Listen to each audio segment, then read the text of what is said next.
নমস্কার। মাত্র দুটো পর্বে নির্বাচন পার হতে না হতেই এই নির্বাচনে 400 আসনের পাওয়ার দাবি তোলা বিজেপির নেতাদের আত্মবিশ্বাস যেন একেবারে ঘেঁটে দিয়েছে। বিশ্বগুরু, 5 ট্রিলিয়ন ইকোনমি, বিশ্বের সবচাইতে বেশি হারে আর্থিক বৃদ্ধি হারের দাবি ছেড়ে তারা এখন সরাসরি সাম্প্রদায়িক প্রচারে নেমে পড়েছেন।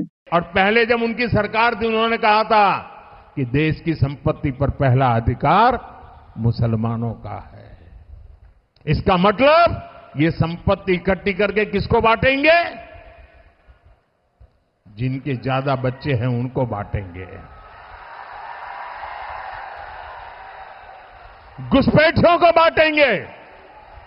क्या आपकी मेहनत की कमाई का पैसा घुसपैठियों को दिया जाएगा? মাত্র অল্প কয়েকদিন আগে ইউএনআই এর সাংবাদিকদের দেওয়া দীর্ঘ সাক্ষাৎকারে প্রধানমন্ত্রীকে চূড়ান্ত আত্মবিশ্বাসী ও নিশ্চিন্ত দেখাচ্ছিল। उसी पे पूछना था मुझे। हाँ। अभी तो चुनाव हो ही रहे हैं, अभी रिजल्ट्स भी नहीं आए और आप 100 दिन का प्लान बना रहे हैं। मैं चुनाव में जाने से पहले शुरू किया। हाँ। और दरअसल मैंने कैसे किया, যিনি তৃতীয়বারের জন্য তার দলের জয়ের ব্যাপারে শুধু আত্মবিশ্বাসী ছিলেন না, তার নিজের তৃতীয়বারের জন্য প্রধানমন্ত্রী হওয়া সম্পর্কেও একেবারেই নিশ্চিন্ত ছিলেন। মনে হচ্ছিল যেন আমাদের দেশে প্রেসিডেন্সিয়াল নির্বাচন চালু হয়ে গিয়েছে। শুধু তাই নয়, 2047 পর্যন্ত পরিকল্পনা পর্যন্ত ঠিক করে ফেলেছেন প্রধানমন্ত্রী।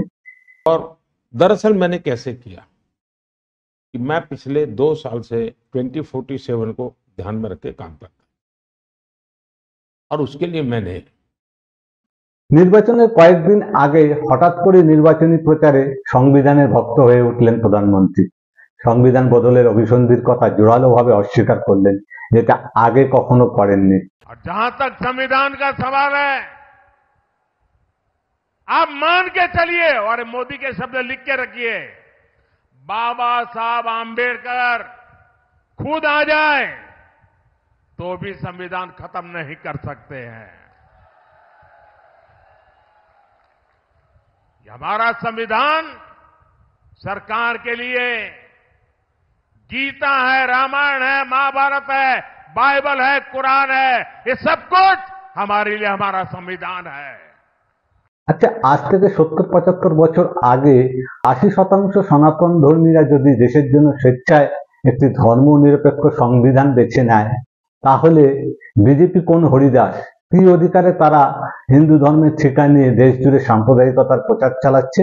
ये जो संविधान हमें देश को आगे ले जाने की ताकत देता है, इस संविधान को बनाने के लिए जो संविधान सभा थी उसमें 80-90% से भी ज्यादा, 80-90% से भी ज्यादा सबके सब सनातनी थे, और उन सनातनियों ने इतना उत्तम संविधान बनाने में बाबा साहब आंबेडकर का साथ दिया है।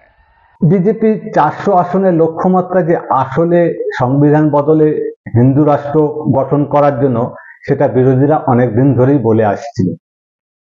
বিজেপির শীর্ষ নেতৃত্ব, প্রধানমন্ত্রী নিজের মুখে সেটা না বললেও অস্বীকারও করেননি।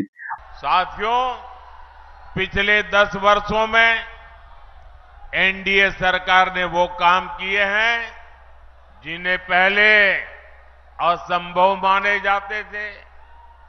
आज हर कोई कह रहा है बड़े कामों का दम सिर्फ भाजपा के पास है, एनडीए के पास है। এবারের নির্বাচনের আগে কংগ্রেসের ম্যানিফেস্টো ন্যায়পত্র প্রকাশের পর থেকেই প্রধানমন্ত্রী খোলাখুলি সাম্প্রদায়িকতার প্রচারে নেমে পড়েছিলেন। सरकारी मुलाजिमों के पास कितना जगह है, क्या है, पैसे कहाँ है, नौकरी कहाँ है, उसकी जांच की जाएगी। इतना ही नहीं, आगे क्या कहा है, ये जो गोल्ड है बहनों का और जो संपत्ति है, ये सबको समान रूप से वितरित कर दी जाएगी। কেমন আছে কংগ্রেসের ন্যায়পত্র? किसानों ने अपनी बात रखी और हमने अपने मैनिफेस्टो में उनके लिए एक क्रांतिकारी काम किया है। पहली बार हिंदुस्तान में लीगल गारंटी किसानों की एमएसपी के लिए दिया है हमने। मतलब कानून बनाया है कि उनको लीगल एमएसपी मिलनी चाहिए। जो किसान दिल्ली की ओर चल रहे हैं, जिनको सड़कों पे रोका जा रहा है, उनकी मांग हमने पूरी कर दी है अपने मैनिफेस्टो में। প্রথম দফার নির্বাচনে ভোটদানের হার কম হতে প্রধানমন্ত্রী কংগ্রেসকেও আক্রমণ লক্ষ্য বানালেন। মানানো যেতেই পারে যে हिंदुस्तान में 30 लाख सरकारी वैकेंसीज हैं। 30 लाख। मोदी जी इनको भरवाते नहीं है, बीजेपी इनको भरती नहीं है। सरकार में आने के एकदम बाद हमारा पहला काम होगा कि 90% को 30 लाख सरकारी नौकरियां हम दे देंगे। वैसे ही हम हिंदुस्तान के युवाओं को, सब युवाओं को अप्रेंटिसशिप का अधिकार देने जा रहे हैं।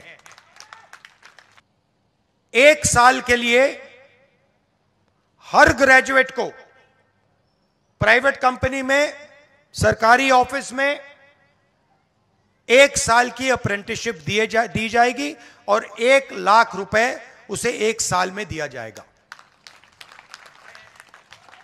कि जो ड्राइवर का काम करता है, सिक्योरिटी गार्ड का काम करता है, उबर का काम, ओला का काम, ये पिज्जा डिलीवरी जो होती है, ये जो सब युवा हैं, इनकी रक्षा हो,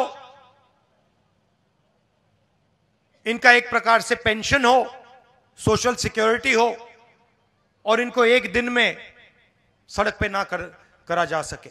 तो इसके लिए हम एक हिंदुस्तान में एक कानून बना रहे हैं। গালভরা প্রতিশ্রুতিগুলো কংগ্রেস দিয়েছে, তার আর্থিক দায় কিভাবে পূরণ হবে সেই প্রশ্ন তোলা যেতেই পারে, কিন্তু প্রধানমন্ত্রী সে পথ না মারিয়ে মঙ্গলসূত্র নিয়ে পড়লেন।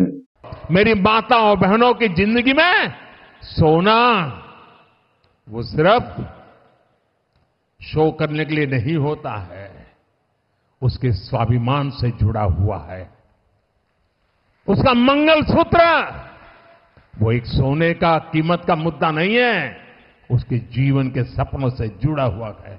तुम उसे छीनने की बात कर रहे हो अपने मैनिफेस्टो में। দ্বিতীয় দফায়ও কম ভোট দানের প্রবণতা দেখে প্রধানমন্ত্রী তার পদমর্যাদার কথা ভুলে সাম্প্রদায়িক মিথ্যা ভাষণের তীব্রতা আরো বাড়িয়ে চলেছেন। সরকারের অঙ্গুলি হেননে চলা নির্বাচন কমিশন পর্যন্ত প্রধানমন্ত্রীকে সরাসরি না বলতে পারলেও তার দলের সভাপতির কাছে নির্বাচনী আচরণ বিধির কথা মনে করিয়ে দিয়েছেন, যেটা এর আগে কোনো প্রধানমন্ত্রীর সম্পর্কে বলতে হয়নি। সবকিছুরই একটা এক্সপায়ারি ডেট থাকে। সাম্প্রদায়িক রাজনীতিরও সম্ভবত এক্সপায়ারির সময় এসে গিয়েছে। তাই প্রধানমন্ত্রী মরিয়া সাম্প্রদায়িক প্রচারও মানুষকে প্রভাবিত করছে না।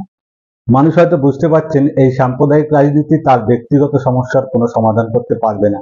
তাই রাম মন্দির প্রতিষ্ঠার পরও বিজেপি বা নরেন্দ্র মোদীকে নিয়ে মানুষের মনে সেই উচ্ছ্বাস নেই, যেটা বিজেপি নেতৃত্ব ভেবেছিল ভোটের বাজারে তাদের তুরুপের তাস হবে।